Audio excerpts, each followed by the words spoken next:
signed this incredible deal. What was it? How many billions was it going to cost us? 31, I think. 31 billion pound tech prosperity deal, they called it. Let's have a little clip just to remind ourselves, and I want to talk about this because it's definitely not getting the attention it deserves. Let's have a quick look. Leaders who respect each other, leaders who genuinely like each other. And it comes down to our unique relationship on defence, the closest the world has ever seen. It comes down to the connections between our people, ties of family and friendship. The President himself is a shining example. Well, that was in June. Okay, so the Trump administration just put a $40 billion technology deal with Britain on ice, delivering a humiliating blow to Prime Minister Keir Starmer and exposing the fundamental weakness of Labour's strategy for managing relations with Washington. And this isn't just about one stalled agreement.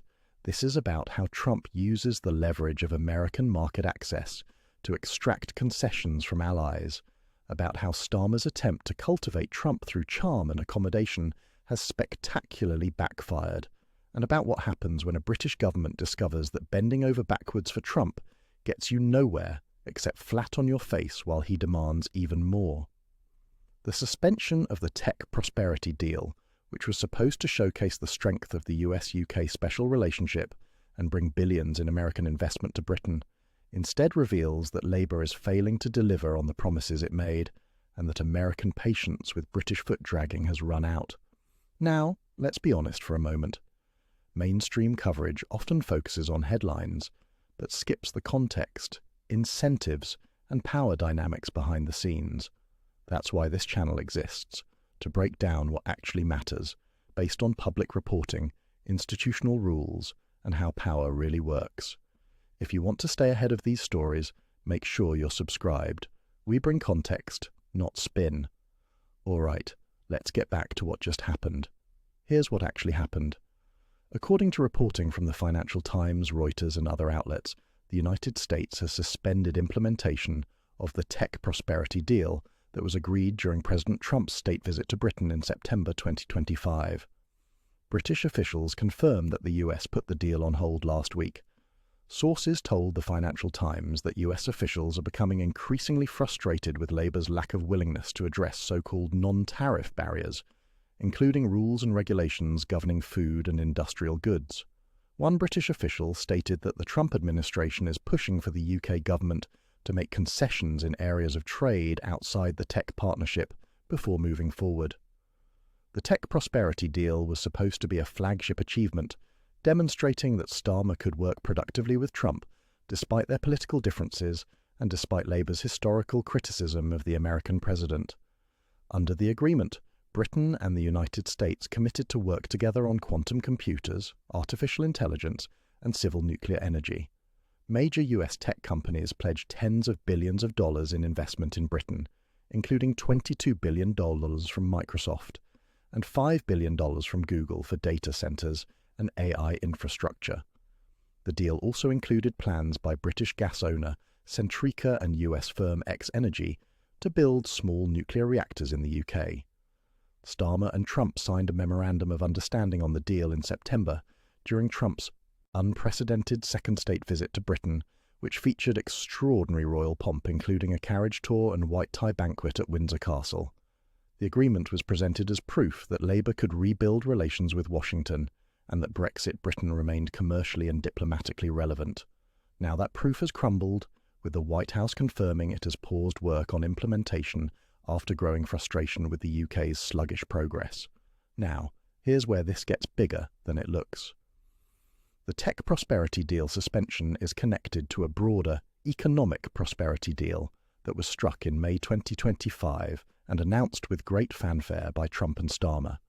That earlier deal was supposed to boost trade in cars, beef, and pharmaceuticals. Britain became the first country to agree in principle to lower some US tariffs, with UK car makers facing 10% tariffs when selling vehicles to the US rather than 25%, and with Britain removing tariffs on American shipments of products including beef and ethanol.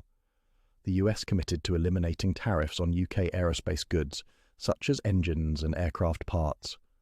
But implementation of even that earlier deal has been slow and problematic. Talks on sectors such as steel stalled. And critically, US officials are frustrated that Britain is not moving fast enough to actually implement the regulatory changes and market access provisions that were supposed to accompany the tariff reductions. The Trump administration wants the UK to ease safety rules and food standards that currently prevent many American products from entering the British market. This is where Starmer faces an impossible political dilemma. This is not just about one person. This is about the fundamental incompatibility between what Trump demands and what Labour can politically deliver. Trump wants Britain to lower food safety standards to allow American products like chlorine-washed chicken and hormone-treated beef into the UK market. Starmer's government has repeatedly stated that maintaining UK food standards is a red line that cannot be crossed. British consumers and farmers overwhelmingly oppose lowering food safety standards, and Labour MPs would rebel if Starmer attempted it. But Trump doesn't care about Starmer's domestic political constraints. He wants market access, and if Britain won't provide it, he's willing to suspend the tech deal and apply pressure until Labour caves. So, let's break down what this really means. Business Secretary Peter Kyle and Technology and Science Secretary Liz Kendall travelled to the US last week in what was described as a last-ditch charm offensive, holding talks with US officials and tech bosses. But it remains unclear whether their efforts have reassured American partners. The fact that the suspension was announced anyway suggests their mission failed. MPs from across the political spectrum have condemned Labour's handling of the trade talks as haphazard, with insiders saying, US officials are fed up with Britain dragging its feet. There are now growing fears that Labour's mismanagement could put major US investment at risk. The $22 billion Microsoft pledge for data centres and an AI supercomputer, the billions from Nvidia, Google and OpenAI, and the nuclear reactor projects with Centrica and X-Energy all now face uncertainty. These investments were predicated on the tech prosperity deal moving forward. If that deal remains frozen, companies may reconsider or scale back their commitments.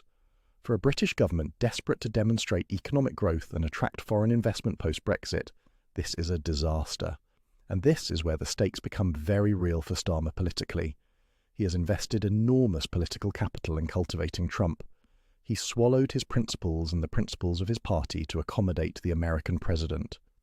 Labour ministers who previously called Trump a racist and Nazi sympathiser have been muzzled.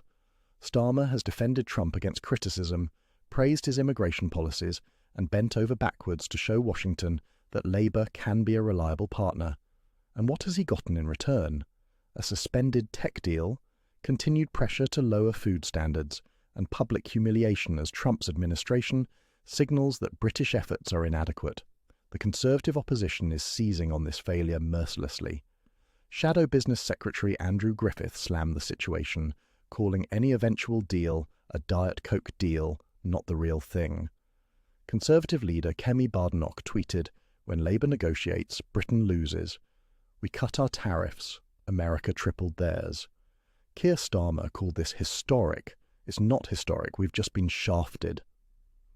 This is devastating messaging because it contains uncomfortable truth. Britain made concessions on tariffs and market access, and in return got partial tariff relief that still leaves a 10% baseline tariff on most goods, and now faces suspension of the tech deal entirely. Now here's the part no one is talking about. The suspension of the tech prosperity deal also relates to broader American concerns about British digital regulation and free speech policies. Vice President J.D. Vance has publicly stated that free speech must be a precondition for any comprehensive trade deal with Britain. Vance has pointed to what he characterises as Britain's illiberal drift, citing arrests for silent prayer outside abortion clinics, Labour's plans to force employers to prevent third-party harassment, and intensified social media censorship, where police warn users about potentially offensive tweets. Vance and other Trump administration officials see Labour's regulatory approach as fundamentally incompatible with American values and American business interests. They want Britain to roll back not just food safety regulations, but also digital regulations, online safety laws, and hate speech provisions that they view as censorship. This creates another impossible dilemma for Starmer, because rolling back these policies would spark massive backlash from civil liberties groups, progressive MPs, and large sections of Labour's base who support stronger online safety protections. The Trump administration is also frustrated with Britain's approach to China and Huawei, with ongoing concerns about UK engagement with Chinese technology companies and insufficient alignment with American strategic priorities in the Indo-Pacific. All of these issues are bleeding into the trade negotiations, with the US essentially using economic leverage to extract concessions across multiple policy domains that have nothing to do with tariffs or market access in the traditional sense. This changes the balance of power in the US-UK relationship fundamentally. Historically, the special relationship was based on shared values, common security interests, and mutual respect between democratic allies. Under Trump, it has become a relationship of economic coercion where the US uses its market size and investment leverage to force policy changes in areas ranging from food standards to free speech to China policy. And Britain, desperate for American investment and trade access post-Brexit, has limited ability to resist. A spokesperson for Starmer tried to put a positive spin on the situation, saying the relationship with Washington remains strong and that negotiations of this kind are never straightforward. Both parties obviously want what's best for their countries, but we remain in active conversations. The spokesman added, it was natural and normal for countries to prioritize their own interests, and that these talks are not simple. They are complex, and they take time to secure. But this defensive messaging doesn't obscure the reality that Labour's strategy is failing. The tech deal is suspended. The economic prosperity deal remains only partially implemented, and Trump continues extracting more concessions while delivering less than promised. British Ambassador to the US Lord Peter Mandelson, who has been doing the heavy lifting in Washington and who has deep experience in trade negotiations, even thanked Trump publicly for his very typical 11th-hour intervention, demanding even more out of this deal than any of us expected. This was meant as diplomatic flattery, but it reveals the dynamic. Trump makes demands at the last minute. Britain scrambles to accommodate, and the goalposts keep moving. So here's the bottom line. The Trump administration has suspended the $40 billion tech prosperity deal with Britain due to frustration with Labour's failure to address non-tariff barriers and implement promised regulatory changes. What changed is that Starmer's strategy of accommodating Trump through charm and concessions has spectacularly failed to deliver the economic benefits Labour promised. Despite bending over backwards for Trump on immigration, trade, and diplomatic engagement, Britain is now facing suspended agreements and continued American pressure for more concessions. What's still uncertain is whether Labour will cave to American demands and lower food standards and digital regulations to get the tech deal back on track, or whether Starmer will hold firm on his stated red lines and accept that major American investment may not materialize. It's also uncertain whether this suspension is temporary leverage or represents a fundamental breakdown in negotiations. What could happen is that Starmer, facing economic pressure and political humiliation, gradually surrenders his red lines and accepts chlorinated chicken, weaker online safety laws, and other concessions that Trump demands. Alternatively, Labour could dig in and accept that a comprehensive trade and investment deal with Trump's America is impossible without sacrificing core British standards and values. Why this matters institutionally is that it demonstrates the limits of the special relationship when one partner has overwhelming economic leverage and a president willing to use it without regard for diplomatic niceties or allied sensitivities.